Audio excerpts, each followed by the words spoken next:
Oh boy, Diddy news, Diddy news, Diddy news. We have some new developments. I actually was not expecting this to happen, but I did hear rumors about Kid Cudi going to testify, and sure enough, he popped up today.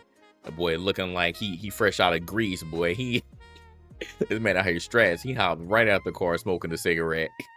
He ain't got on no suit, no nothing. He pulled up as himself. And you know what? I ain't mad at it. I ain't mad at it. He pulled up as himself. Oh man, so I'm ready to tell. If I see the people like, oh, when Kid Cudi goes to the stand, I hope he keeps it hip hop. Like, y'all gotta understand, Kid Cudi, even though he raps, he's not really a rapper in like the traditional sense, and he ain't no street dude. Like, so he doesn't abide by street rules. There were no street rules. Like, he was a victim, in from what we heard, from the rumors that we heard. So we never really heard like the full story from like Kid Cudi himself. Like, we heard again rumors of Diddy when Kid Cudi and Cassie were together, Diddy coming and bombing his car. So let's see if he actually said that. Let's see what happened during this Kid Cudi testimony. So let's go ahead and get into it. Let's read it. So Kid Cudi, blah blah blah. Yeah, testimony. And then going over just who Kid Cudi is. He said he provided the most dramatic testimony of the day. He accused Sean P. Diddy Combs of breaking into his home and being involved in the destruction of his Porsche, which was set on fire with a Molotov cocktail. So this man says, okay, he said he broke into Kid Cudi's home and put a Molotov cocktail. The way that they were describing, I thought it was like like an actual bomb, like he blew the entire car up. But it's a Molotov cocktail. Still bad. Still bad. But okay, so this is what Kid Cudi says. All right. So, to continue here, let's see. They said the defense have acknowledged that P. Diddy was violent with romantic partners, and during opening statement said that he had a bit of a different sex life, Of course, yeah. I mean, when you're using other men's ejaculation and you want it rubbed on yourself, that's definitely different. That's definitely different. It's extra freaky. You want some other stuff. They also said that while Combs is a very flawed individual, he has not committed the alleged federal crimes. Okay. All right. So going back to Kid Cudi. Oh my God. These who draws these? Like, these are like the most like terrible depictions of anybody. Like, they're like, is this on purpose? Is this done on purpose? I truly want to know. Cause like, what said the truth? He had Wale over balcony. That's another rumor that we hear. I don't think Wale is going to testify, but yeah, like, we heard a lot of stuff that Diddy has done in the past, man. We've heard a lot of stuff that he's done. All right, so to continue here, so he said Kid Cudi did not make eye contact with Diddy.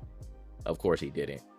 So Cudi said that he met Cassie around 2008 and they briefly dated around 2011. He testified that he believed at the time they started dating that Cassie was not romantically involved with Diddy anymore. So, this was on again, off again with Cassie and Diddy. So, I mean, they could very well be true. She wasn't romantically involved with him at the time, but still, Diddy kind of like owned her like during this entire period until she finally got away. Diddy, I keep saying Diddy. Kid Cudi testified that Cassie told him that Diddy physically assaulted her. Okay, so this is Kid Cudi saying that Cassie told him that, yeah, Diddy put his hands on her. In December of 2011, Cassie called him scared around 6 a.m. and said that Diddy had found out that her and Kid Cudi were dating. Cassie was nervous that Diddy would go over Kid Cudi's house, so they went to a nearby hotel. Dang, imagine being so scared, according to Kid Cudi's testimony. Imagine being so scared. It's like, oh, we found out that we're dating. It's like, so that you messed up. Like, this isn't somebody who you want to truly even be with.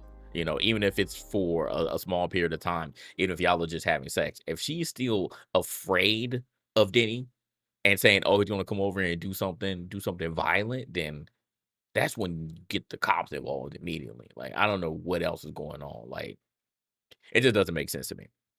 Cassie then, she said she testified last week that she was at a freak off with Diddy when he found out about the relationship with Kid Cudi. said that Diddy was super angry and lunged at her with a wine bottle opener, but she managed to get out and have Kid Cudi pick her up. Okay. There, they learned that Diddy had an associate were inside of Kid Cudi's house. Okay, dang.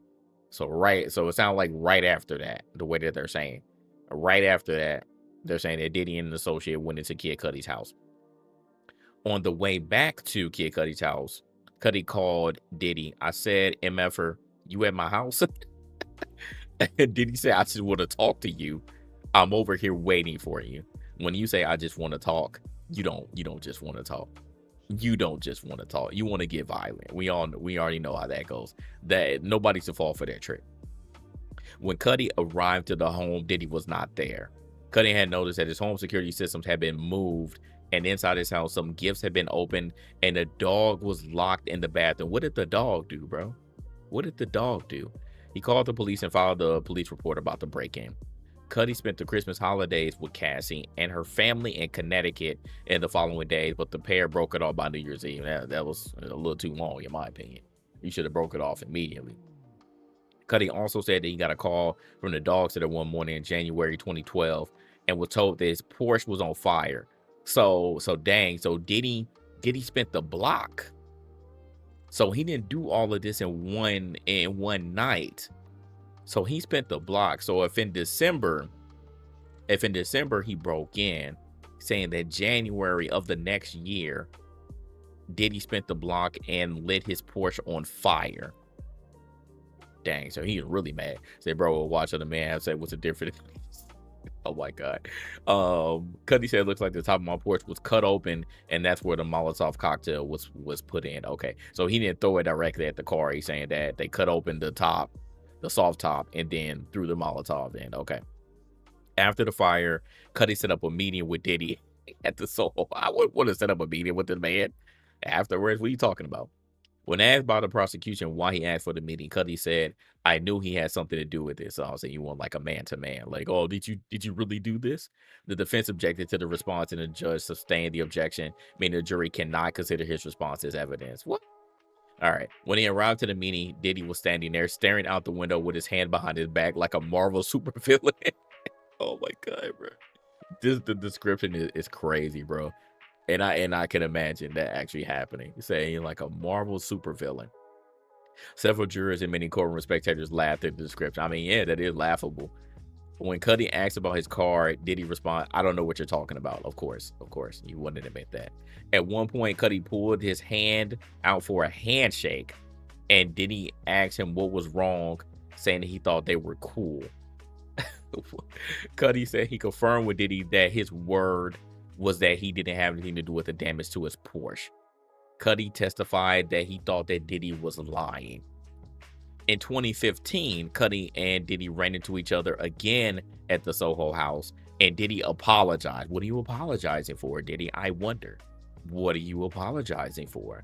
You say you didn't do anything. Diddy said, man, I just want to apologize for everything and all that bullshit. Diddy said. Cudi testified that he found peace with the situation after Diddy, with Diddy after that. That was the last thing he was expecting to get out of him. Okay, interesting. I'm like, yeah, you talking about you apologize for something. You apologize for something 4 years later that you didn't do. If you didn't do it, then you wouldn't have anything to apologize for. Cudi said that he got played by Cassie. On cross-examination, Cudi confirmed that DNA was collected from his vehicle, but said he didn't hear anything else about the results from authorities. No one was arrested for the break-in or the arson. Cudi said that he'd been in contact with Cassie almost daily for about a year, and when their relationship ended in December 2011, they just stopped talking. She played you, right? The defense, Brian Steele. Oh my God. Brian Steele is on the defense. How did I just now find out about that? Brian Steele is on the defense. Crazy. Oh my God. Yes, Cudi said. On redirect examination, Cudi said that he and Cassie broke up because the drama had become too much. Yeah, I mean, obviously. He said that he was concerned for his and Cassie's safety because he knew that Sean Combs was violent. He also said that he thought Combs was lying when he said at the Soho House that he didn't know about the car's damage. After the testimony, Cudi thanked those who have been checking in on him on the video, posted, yeah. So, So is there anything else? Was there anything else that, because they had like some other people who testified. They said use excessive amounts of oil. Makeup artist described alleged assault after Prince party. So the makeup artist said that in 2010, an incident between Combs and Ventura in which Combs became violent after attending a party at Prince's house. Okay. Ex-assistant said that he left job after seeing violence. So a former executive assistant for Diddy said that he left because he saw violence. Okay. So that was that. So okay. So I keep saying Diddy because I don't know why. Kid Cudi's testimony was definitely important. He didn't give it up as much as I thought he would, but I mean, for him to confirm that, yeah, man, somebody Molotov cocktail in my car and somebody broke into my house and like locked my dog up.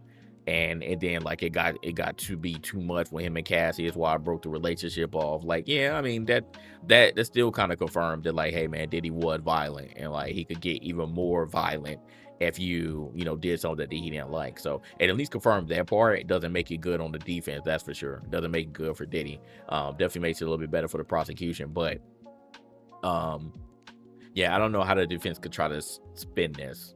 They said they tried to, on cross examination, but I think that Cudi pretty much, gave it up and told them, confirm, the constant story that we've been hearing about Diddy and his violent nature. So we'll see if there were any other like super important um key witnesses to provide testimony, but yeah, I mean, ain't nothing wrong with what Cudi said. I mean, I snitched. And somebody Molotov cocktail in my car and broke into my house too. What are you talking about?